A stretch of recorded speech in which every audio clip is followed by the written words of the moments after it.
What's going on, guys? I have been playing with these Bang 22 grenades for about 4 months now. They're super fun to play with. They're really cool. They're super useful. And honestly, if you've been looking at getting a reusable grenade, this is one of the best options out there.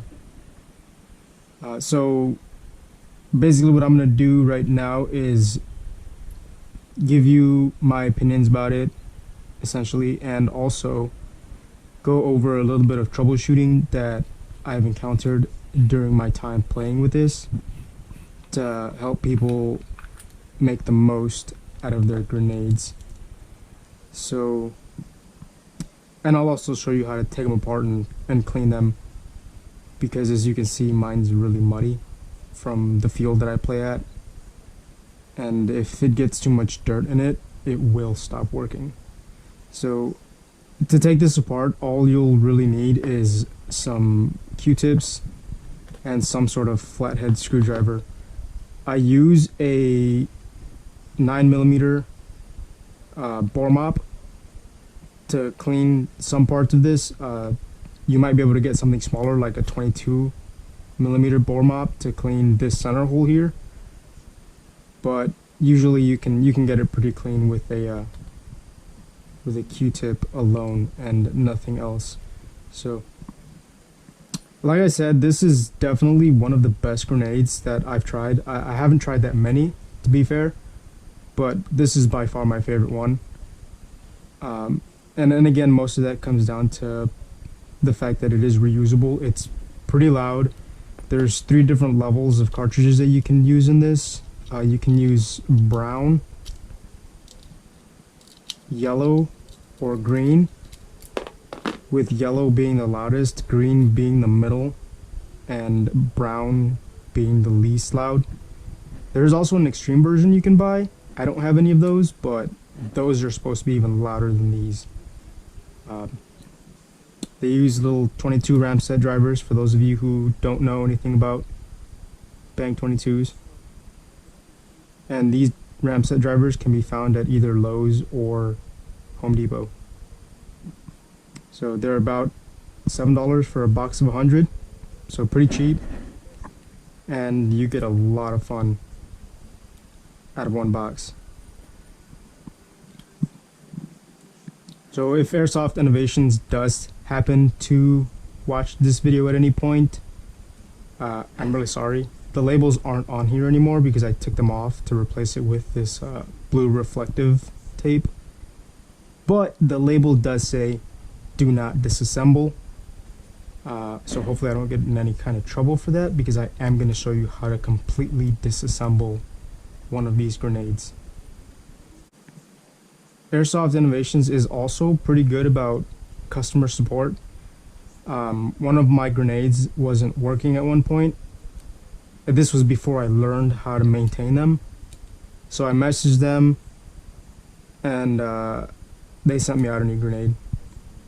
They're pretty good about that. So if anything, with anybody that watches this and they learn how to fix them and how to maintain them properly, if anything, Airsoft Innovations will probably be saving money in terms of not having to send people new grenades all the time because they're not firing, or the pin isn't working for whatever reason, or not the pin, the firing mechanism here. The only real issue that I have experienced with these is that for whatever reason, sometimes the timer won't work. And what I mean by that is sometimes I'll pull the pin and the grenade goes off immediately. There's no delay whatsoever. It just goes boom in my hand. I'm not sure what causes that, to be completely honest. I just know that it happens every once in a while. It's not too much of a concern for me, honestly, but it's something that you may encounter.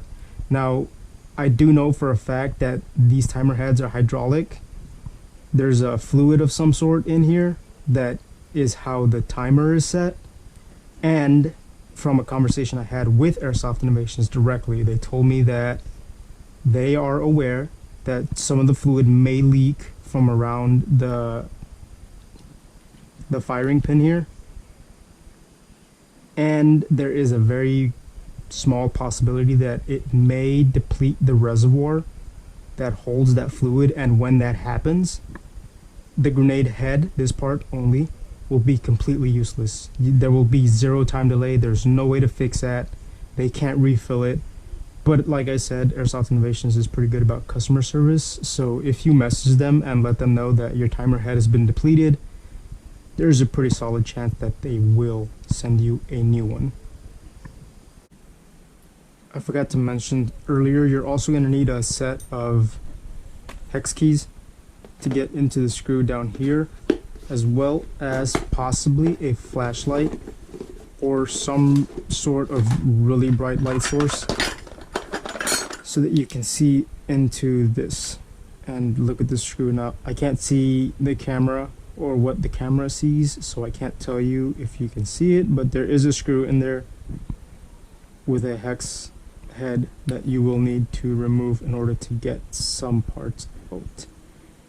If this chamber here gets full of dirt or whatever it may get full of, as far as I know, there's no way to clean it.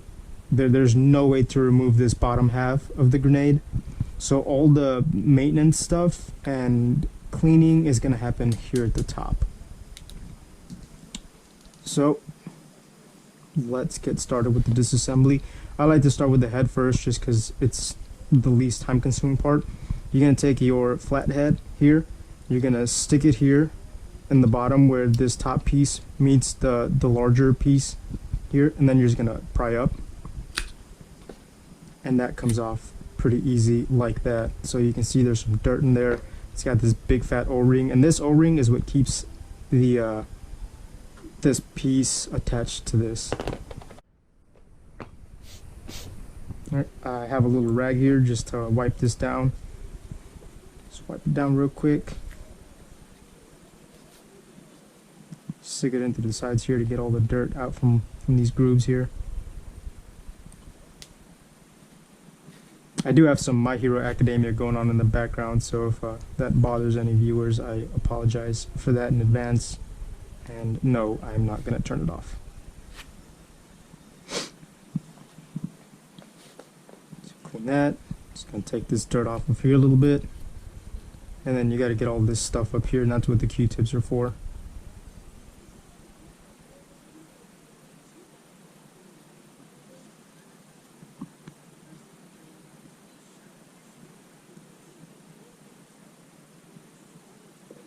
And then just to be safe, I like to clean here, because if any of that oil comes out from the reservoir, it'll get on this top piece here, and then you'll have dirt in there, and it's a pain in the ass to try to close this when all the dirt gets in those grooves. So there's that, and as you can see here, I've got the other two already taken apart. So I like to clean the O-ring as well. You don't, as far as I can tell, again, I haven't had these that long, but as far as I can tell, you don't really need to oil or lubricate these O-rings. But if it's something you choose to do, feel free to do it. You may know more about O-rings than I do. So the next step here is you're going to take a Q-tip and you're going to insert it into the center slot, and then you're going to tilt it and pull up. And this is going to remove this little O-ring right here, which keeps everything else in the center in place. So I like to clean that. You're going to need a magnet of some sort to make this easier, or alternatively, you could, I believe this is a 4. I could be wrong. I'm about to find out. But this might be a number 4 here.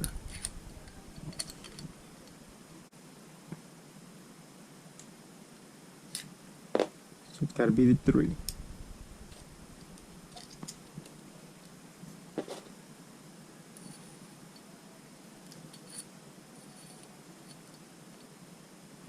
This is where the flashlight comes in handy, because you can see where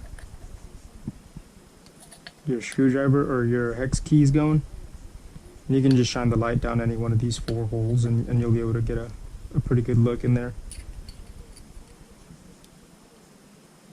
So yes, it is a 3. It's a number 3 Allen key. Just take that off. Now the screw is too big to fit through this hole, so once you unscrew it, it's just gonna sit in there, and you can hear it rattling in there. There's no way to get that screw out. So, but either way, you don't really need to get it out, so it's fine. You're gonna need some sort of long, thin rod, whatever it may be, that can fit in here. And this, if you put it here through the hole that the screw was sitting in, and this one may be too thick to fit. But if you put it through there, and let me grab a thinner one here.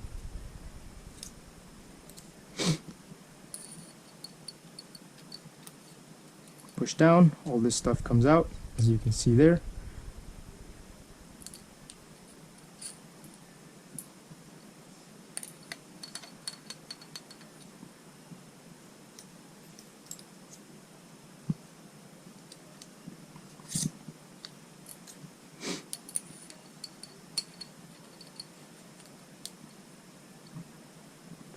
You have this spring here. This is what is on the bottom there. So when you're putting this back together, and this has an O-ring as well, you should definitely wipe this down. This is where the that centerpiece travels, and I'll explain how that works after I put it all back together again. But here's what's at the bottom of that, and that's what the screw covers in the bottom. Now if you don't use that method with pushing it out through the bottom, I'll show you here on another one. You can take this magnet and just put it here, and it'll pick up that centerpiece just like that. And there are 2 little steel balls in there that I'll show you in a little bit here that usually come up with a magnet. I'm not sure why they didn't come up this time, but they do usually come up when I pull up the magnet to get this center bit out. Oh, and as soon as you get this piece out, this will drop out as well. Right. And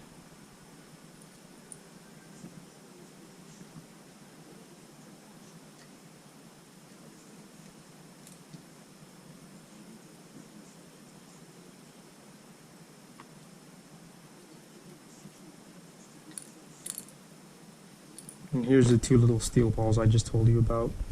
So I made the mistake when I first found out about this of putting grease down there.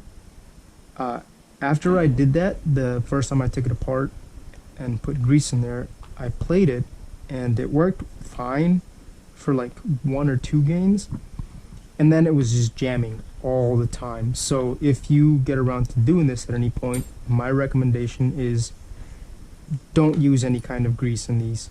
It will keep it from working properly. When you buy these, you get them bone dry, and based on my experience, they're pretty much meant to be used bone dry. So don't use any kind of lubricants, greases, oils, nothing like that. Whenever you clean it out, just dry everything off use a dry rag to clean everything, and you should be good to use it like that as soon as you put it back together.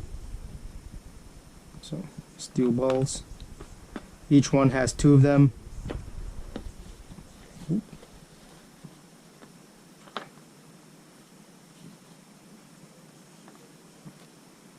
Cool. And that's it. You can also take this off if you want to. There's really no reason to do so though. All this does is keep the primers in place so that they don't fall out.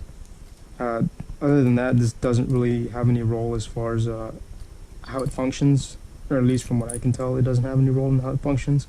So there's really no point in taking this off. So, and then cleaning this is honestly really easy. It's just a matter of taking your rag or whatever it is you're using and basically wiping it down.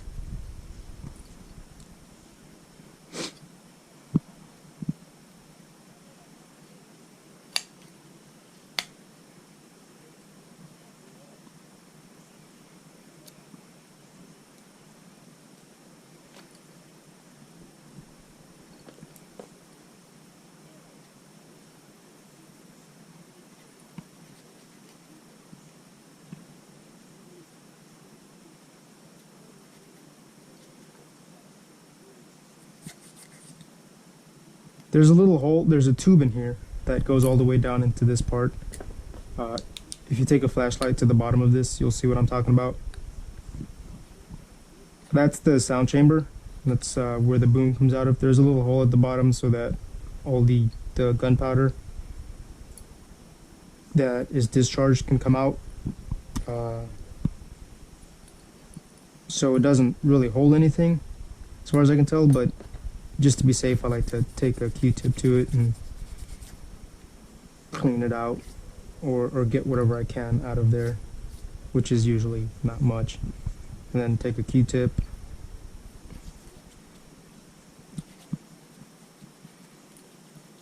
center hole,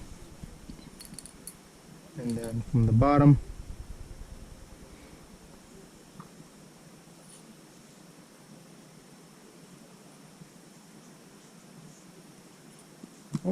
alright, well the Q-tip doesn't fit through the bottom apparently. Doesn't really matter, because all the dirt and anything that's going to affect your performance with the grenade is going to be up here in the top. So cleaning is literally that easy, just wipe it down. When you're putting this back together again, you can start with the screw if you really want to. It's kind of annoying, so I'm going to leave that to the end.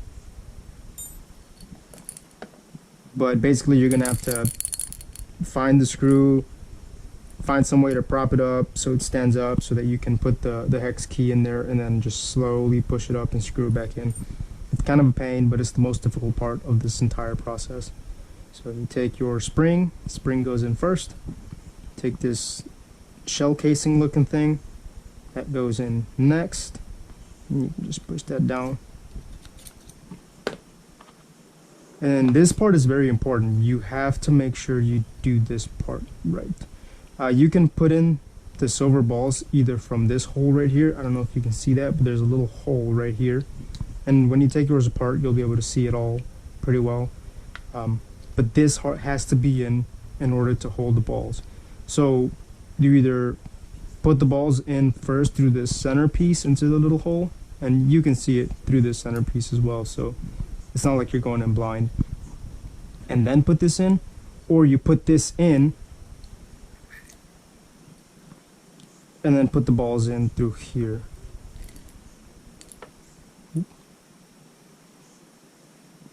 This is generally easier if you have some sort of tweezers or something to hold the balls while you get them to the hole. Magnetic tweezers are really handy for this. Ball is in.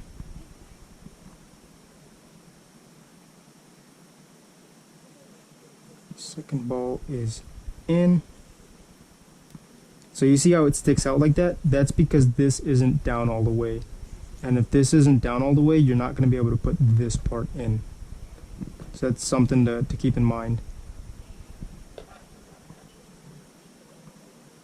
And actually, I may have done that in the wrong order. I may have made a little mistake here. I'll find out in a little bit.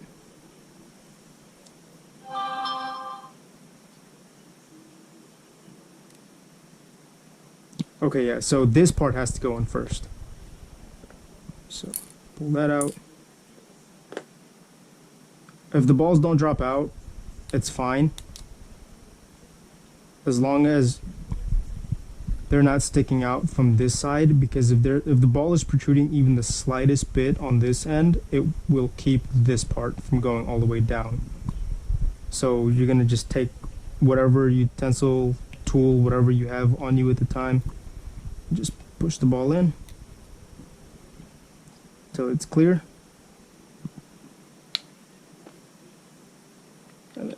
this in. So this part has to go in before this part. If this part isn't in and you put this part in first, you will not be able to put this striker in at all.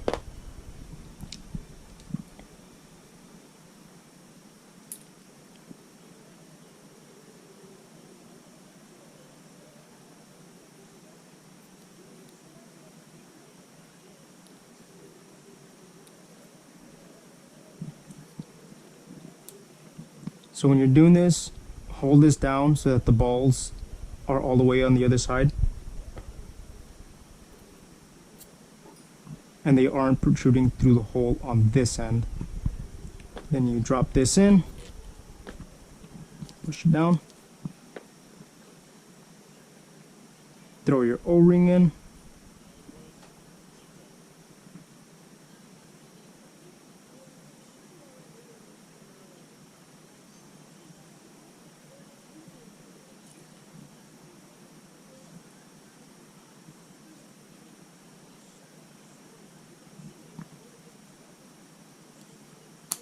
and that's it.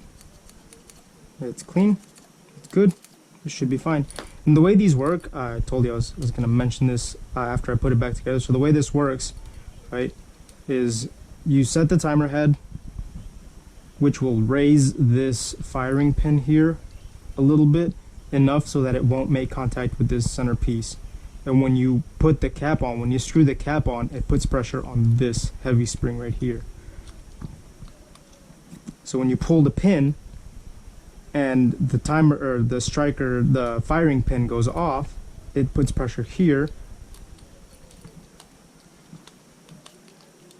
onto the centerpiece, and the balls are holding this up. So right now, the two little steel balls that I pulled out are putting pressure here so that this can't go down. The balls are what's keeping this up. As soon as this goes down, because the balls are making contact with this piece right here, and that's how they put pressure on this bigger piece. When you push this down, the balls will go into this space right here, which allows this to move down, and it strikes the primer that is in there. And I'll show you what I mean by that in a minute here. So you got your pressure here, boom, it goes off, and you're good. So every once in a while, and you can see it right now, that the centerpiece there didn't go up all the way. If that happens, this may sometimes move up and down, so it'll basically be like that. And it can just do that. So if you're having problems with firing, that's most likely what it is that you have dirt in this centerpiece, which is keeping this piece from being able to reset all the way, which means that the balls get stuck here and not here, so they aren't keeping this from going down. And if that doesn't happen, whenever you screw the head on, this is just going to go down without pressure, and it's not going to work properly. So you got to make sure you take any dirt. You have to take this out and clean off any dirt that might be in there to make sure that it's functioning properly. So, but there you go. That's how you disassemble and clean a Airsoft Innovations Bang 22 sound grenade. So good luck. I highly recommend these if you've been looking at some. They are kind of expensive up front. They're about $100 a piece. If you get lucky, your local airsoft shop might have like Black Friday deals or just random deals in general where you could get like $10 or $20 off. Definitely scoop some up if you've been looking at getting grenades. You know, they're reusable, they're very cost effective once you've made the initial purchase. And I mean, it's all mechanical, there's nothing electric, there's very few points of failure, and maintenance on these is actually super easy. And with this video, now you know how to take them apart and clean them and put them back together. And as far as the timer head goes, once you finish cleaning this up, you just literally squeeze these back together and you're good. So there you go, Airsoft Innovations Bang 22. Again, the original labels that come on here say do not disassemble. So if Airsoft Innovations happens to see this, I am very sorry for disassembling, and please don't get me in trouble.